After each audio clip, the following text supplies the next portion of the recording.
சோழிங்கநல்லூர் கிழக்கு பகுதி திமுக சார்பில் சாதனை விளக்க மாபெரும் பொதுக்கூட்டம் நடைபெற்றது. சென்னை தெற்கு மாவட்டம் சோழிங்கநல்லூர் கிழக்கு பகுதி தொகுதிக்குட்பட்ட கண்ணகி நகரில் திமுக அரசின் சார்பில் சாதனை விளக்க மாபெரும் பொதுக்கூட்டம் சோழிங்கநல்லூர் 15வது மண்டல குழு தலைவர் மதியழகன் அவர்களின் ஏற்பாட்டில் நடைபெற்றது. இந்நிகழ்ச்சியில் கழக கொள்கை பரப்பு செயலாளர் தமிழ்நாடு அரசு பாடநூல் கழக தலைவர் திண்டுக்கல் ஐ. லியோனி அவர்கள் சிறப்பு அழைப்பாளராக கலந்து கொண்டு சிறப்புரையாற்றினார். மேலும் சென்னை தெற்கு மாவட்ட செயலாளர் மற்றும் மக்கள் நல்வாழ்வுத்துறை அமைச்சர் மா. சுப்பிரமணியன் அவர்களும் சோழிங்கநல்லூர் தொகுதி சட்டமன்ற உறுப்பினர் அரவிந்த் ரமேஷ் அவர்களும் கலந்து கொண்டு சிறப்புரையாற்றினர். மேலும் இந்நிகழ்வில் சோழிங்கநல்லூர் தொகுதிக்குட்பட்ட மாமன்ற உறுப்பினர்கள் மற்றும் கட்சி நிர்வாகிகள் தொண்டர்கள் என பலரும் கலந்து கொண்டனர். சோழிங்கநல்லூர் தொகுதிக்குட்பட்ட 1000க்கும் மேற்பட்ட பொதுமக்கள் கலந்து கொண்டு ஐ. லியோனி அவர்களின் பேச்சை கேட்டு சிரித்து மகிழ்ந்தது குறிப்பிடத்தக்கதாகும்.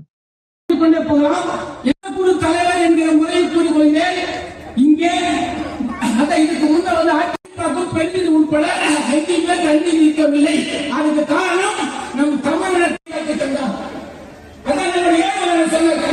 தண்ணி பிரச்சனை இல்லை, அது தீர்த்து வச்சேன். இன்றைக்கு நம்முடைய கிழக்கு பகுதி கண்ணகிரியிலே இப்படி போல ஒரு மாநாட்டை மேடையில அமர்ந்து இந்த உங்களை இன்னும் அதிகமாக சிந்திக்க வைக்க சிந்திக்க வைக்க இருக்கின்ற சொன்னது போல திராவிட மாடல் அரசின் சாதனை விளக்க பொதுக்கூட்டம் நம்முடைய கழக தலைவர் நம் உயிரினும் மேலான அன்பு தலைவர் அவர்களுடைய ஆட்சியை செய்த சாதனை விளக்க குறுகிய காலத்தில் இந்த நாட்டினுடைய எதிர்கட்சி என்று மாற்றட்டிக் கொண்டிருக்கின்ற எடப்பாடி அவர்கள் அடுத்ததாக ஐ. பெரியசாமி அவர்கள் கண்ணகிரியை சார்ந்த அண்ணன் திரு ஐ. பெரியசாமி முன்னேற்ற கழகத்தில் தன்னை தற்போது மாண்புமிகு அமைச்சர் முன்னிலையில் தன்னை இணைத்துக் கொள்கிறார். வளர்ந்து விலகி திராவிட முன்னேற்ற கழகத்தில் தன்னை இணைத்துக் கொள்கிறார். சகோதரி சந்தியா, சகோதரி லட்சுமி, சகோதரி ஏகவல்லி, சகோதரி ஜெனிஃபர்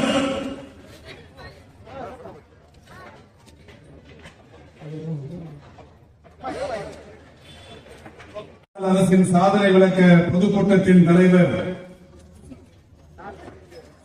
பெருநகர சென்னை மாநகராட்சியின் மண்டல குழுவின் தலைவர் தளபதி ஸ்டாலின், தலைவர் உதயநிதி ஸ்டாலின், துணை முதல்வர் உதயநிதி ஸ்டாலின், மக்கள் நல்வாழ்வுத்துறை அமைச்சர் மா. சுப்பிரமணியன், மக்கள் நல்வாழ்வுத்துறை அமைச்சர் மா.